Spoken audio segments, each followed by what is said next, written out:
O Projeto Brasa foi fundado em janeiro de 2020 com o propósito de promover o desenvolvimento integral de crianças e jovens que residem na Vila Brasilândia, periferia da cidade de São Paulo. Através de atividades que promovem a educação socioemocional, estes indivíduos têm a possibilidade de ampliar suas perspectivas de futuro, pois recebem, com muito acolhimento, estrutura e ensinamentos que propiciam o desenvolvimento de competências emocionais, que os tornam cidadãos de bem, conscientes de seus direitos e deveres e imbuídos de valores morais e éticos. As crianças e jovens recebem uma alimentação balanceada, frequentam aulas de arte e pintura, participam de oficinas diversas como grafitagem, informática, sustentabilidade, espiritualidade, inglês, fazem aulas de capoeira, música e expressão vocal,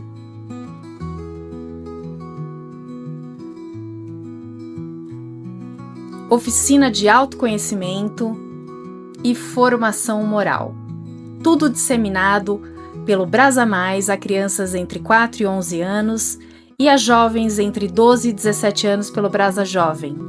Quem acolhe e cede o espaço para o desenvolvimento das atividades é o Grupo Espírita Batuíra, uma associação civil sem fins lucrativos que tem uma unidade assistencial aqui no bairro, a Unidade Dona Ninha, cujo nome homenageia a tia Ana, uma das fundadoras da associação. Luiz, conta pra gente um pouquinho, por favor. Como é que foi que começou o Projeto Brasa? Eu já faço parte da diretoria há alguns anos.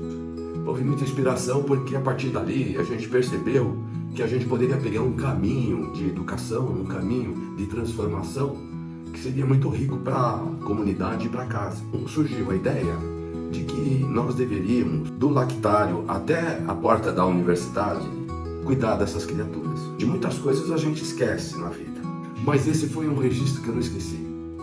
Aquilo foi algo que ficou marcado comigo, quase que como fosse assim, um compromisso. Nós estamos falando do ano de 2000, que daqui 50, daqui 100 anos, lá deverá ser uma universidade da alma. Porque aquelas crianças de Vila Brasilândia, existe um desnível cultural, um desnível social, emocional, que diferencia muito aquelas crianças dos nossos filhos, dos nossos netos, das crianças que a gente convive. Então nós achamos oportuno que nós deveríamos levá-los para esse tipo de convivência conosco. E a gente tenta e se esforça no sentido de levar a educação integral, que essas crianças no futuro possam fazer diferença onde elas estiverem, com pessoas do bem, pessoas com moralidade, pessoas com cultura, pessoas que desenvolveram suas habilidades, suas aptidões, né? Porque a gente precisa de oportunidade, a gente precisa de uma chance.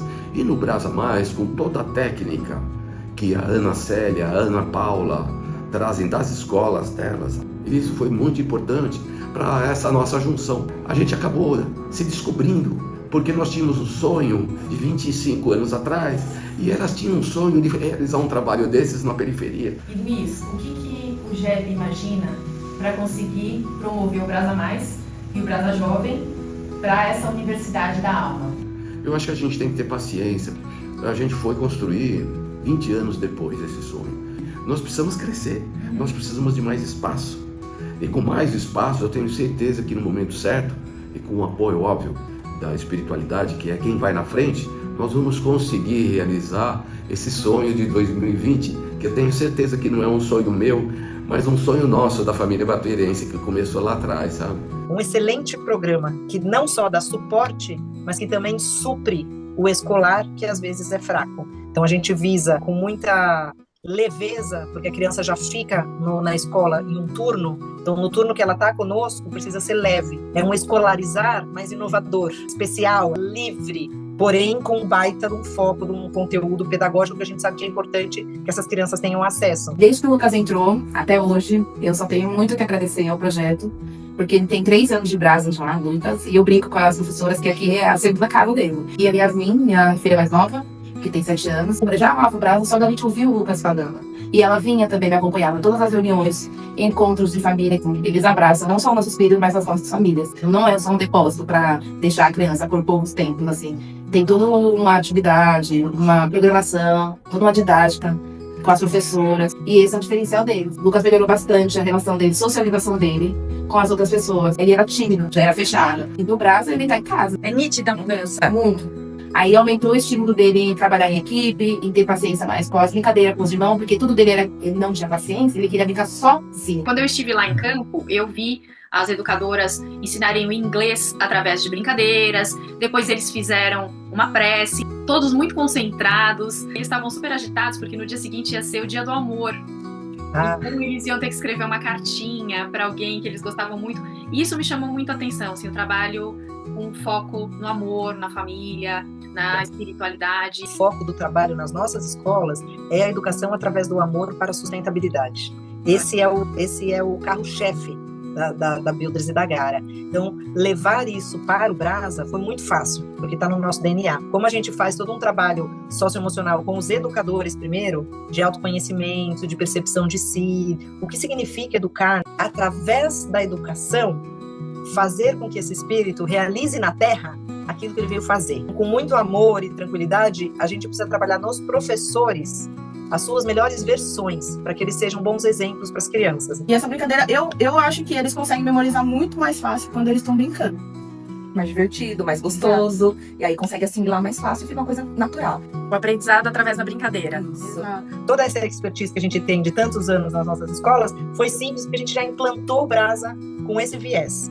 Então, com esse foco no descobrimento das potencialidades, do carinho, muito carinho com o professor, muito respeito do professor com as crianças. Essa educação socioemocional é a coisa mais importante que a gente tem na humanidade hoje em dia, né? Que é se autorregular, se conhecer, saber do que gosta. Você acabou respondendo uma parte da minha próxima questão, mas eu acho que tem coisa para complementar ainda. Você acredita, Ana, que sem essa educação socioemocional a gente não consegue ir para frente, a gente não consegue evoluir, não só como pessoa, mas como mundo, como planeta? Fica impossível de se conviver com o outro. Uma boa educação que lide com muito respeito de cara você para você mesmo, né?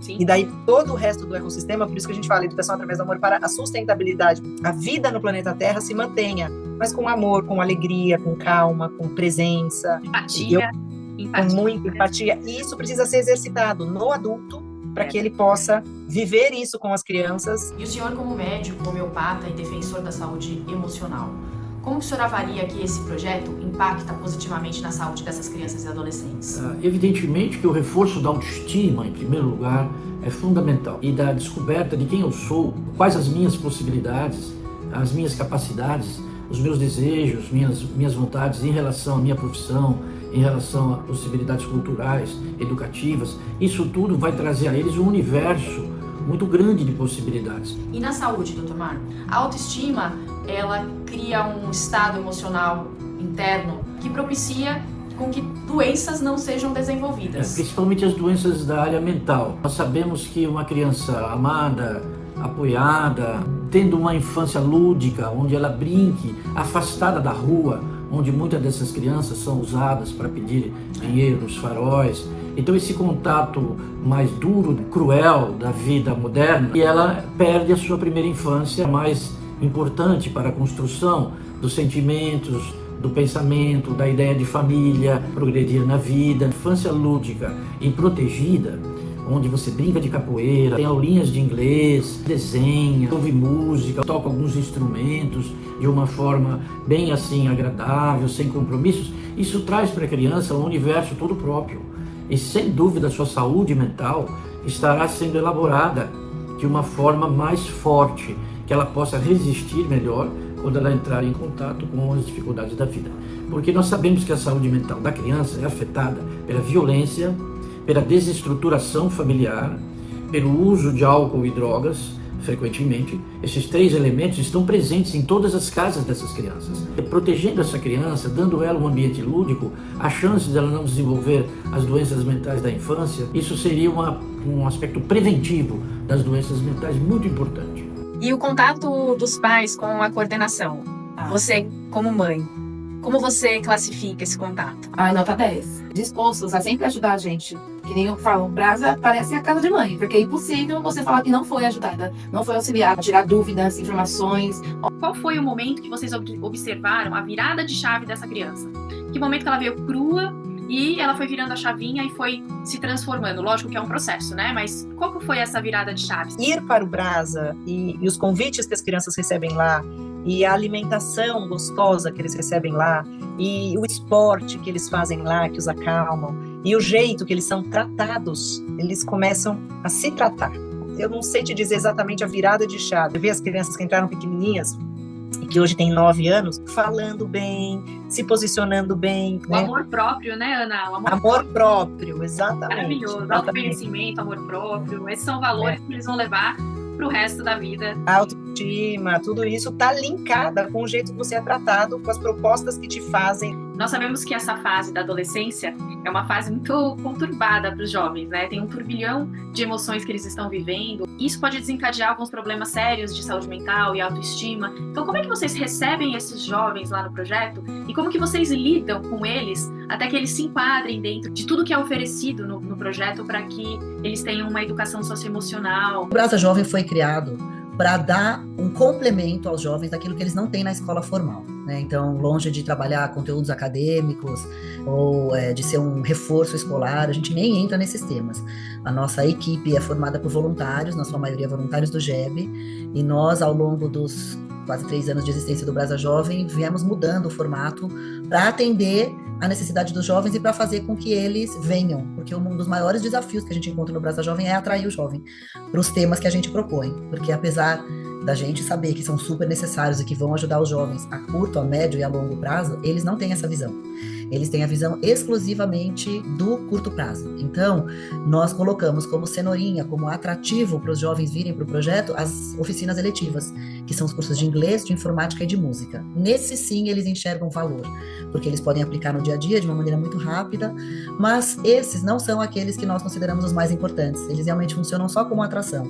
As 2 outras oficinas que a gente oferece, que nós chamamos de espiritualidade e sustentabilidade, onde é que a gente trata os temas importantes para a vida, para formar esses jovens como cidadãos e para deixá-los preparados para os desafios do mundo moderno, esses temas não os atraem a princípio, apesar deles eventualmente ficarem envolvidos e, né, ao longo do processo todo eles se identificarem com os temas que a gente traz, eles têm muita preguiça de ir. Então a gente dividiu o projeto em 3 horários diferentes, 3 oficinas diferentes, sendo essas 2 obrigatórias, a espiritualidade e a sustentabilidade obrigatórias, e as outras como eletivas. Então eles podem escolher se eles querem o inglês, a música ou a informática, e eles podem se revezar e fazer uma troca ao longo dos anos que eles frequentam o projeto dentro desses temas, né? Cris, conta pra gente um pouquinho, por favor, qual que é o objetivo da oficina de sustentabilidade? A gente parte do princípio que sustentabilidade tem uma palavra-chave, é respeito. E o respeito a gente precisa aprender a ter por nós mesmos, pelos familiares, pelos colegas, assim como a gente precisa ter respeito pelo ambiente que a gente vive, pela escola que a gente frequenta, pelo bairro em que vivemos, e vai estendendo até respeitar o meio ambiente e os recursos naturais. Nesse processo, a gente já trabalhou 2 projetos de recuperação aqui na comunidade, e no ano passado nós trabalhamos com eles as ODSs, que são os Objetivos para o Desenvolvimento Sustentável da ONU. Como é que ele chega para o projeto? Ele chega muito cru, em todos os sentidos. Na sua grande maioria sim, porque o background deles, o que eles têm em termos de educação, o que eles vivenciam em casa e na sua comunidade, é um repertório bem limitado, né? Então eles nunca tinham ouvido falar de meditação, de bem-estar emocional, eles nunca tinham ouvido falar de cuidados com saúde emocional, né? Embora eles sofram com isso. Então quando você começa a falar do tema e a gente leva, por exemplo, psicólogos, sexólogos, pessoas de outras esferas para conversar, para fazer workshops e atividades diversas, eles se identificam e eles veem que eles sabem que eles estão dentro daquela problemática, né? E aí eles se identificam e a conversa fica muito interessante. Mas a maioria chega com muito pouco repertório, projeto de vida, então o que eles gostariam de levar para o futuro, o que eles gostariam de ser, e houve várias dinâmicas, uma delas eles tinham que escolher lá no meio de objetos que a gente espalhou no meio do chão, na roda ali no chão, o que você levaria para o futuro. Aí tinha dinheiro, tinha papéis dizendo formação, informação, um apito, levaria minha mãe, levaria meu professor, levaria um carro, essas coisas. Eles foram afunilando isso e depois realmente chegaram à conclusão do que é perene, o que deve para o futuro, o que eles devem ser, né? O que eles devem querer para o futuro deles. E aí o que para alguns era muito importante, perdeu completamente a relevância, e aí eles se deram conta do que é realmente importante colocar na bagagem de uma mala que eles levariam para o futuro. Eu fui esse dia, foi muito interessante, porque você vê que a semente está lá dentro, ela só precisa ser regada. Exato. Malu, o que é a oficina de espiritualidade? A oficina de espiritualidade é a primeira oficina que a gente trabalha aqui com os jovens no projeto Brasa Jovem, que trabalha com jovens de 14 até 18 anos. E é uma oficina onde a gente traz temas diversos que estão aí no mundo dos jovens. Então, desde sexualidade, amizade, questões de família, questões de futuro, como foi a atividade que a gente trabalhou hoje, para levar para eles um pouquinho de conhecimento, um espaço acolhedor onde eles possam conversar sobre temas diversos e ter um pouquinho de autoconhecimento e conhecer os colegas também. Então, a gente trata dos mais diversos temas desse cenário, né, desse universo jovem. Eu acabei de ter uma reunião com uma psicóloga que vai conversar com eles sobre relacionamentos familiares, relacionamentos amorosos, relacionamentos de amizade, relacionamento profissional, e vai fazer esse link com a coisa do futuro, porque a maioria deles tem dificuldade de se relacionar, sofre com bullying, morre de vergonha de tudo. Claro, são coisas que são inerentes ao jovem, né, à faixa etária, mas muito também da vivência que eles têm em casa, porque eles têm muito poucos exemplos, né? Então eles falam alto, eles falam muito palavrão, eles têm super pouco compromisso, né, com as coisas, com disciplina, com esse tipo de coisa, e um relacionamento requer isso, né, requer amorosidade, requer disciplina. Então como que faz para cultivar isso? Então a psicóloga vai tratar desse tema com eles, fazendo esse gancho. A sexóloga, por exemplo, ou a Janaíne, que tem um programa de educação financeira dentro do eixo de sustentabilidade, então uma vez por mês ela vai conversar com os jovens sobre educação financeira, matemática financeira, descontos, juros, crediário, enfim, vai levar eles para a Bolsa de Valores a semana que vem para fazer um tour por lá. Então é bem diverso daquilo que eles têm na escola. O número de crianças e jovens tem aumentado a cada ano. É o que nos mostra esse infográfico que compara os números de 2024 e 2025.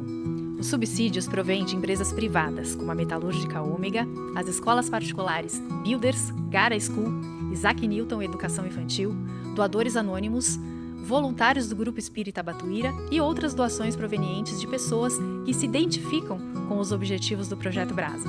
Se você se identificou com o Projeto Brasa, você pode contribuir. Basta enviar um e-mail ou acessar a rede social do projeto.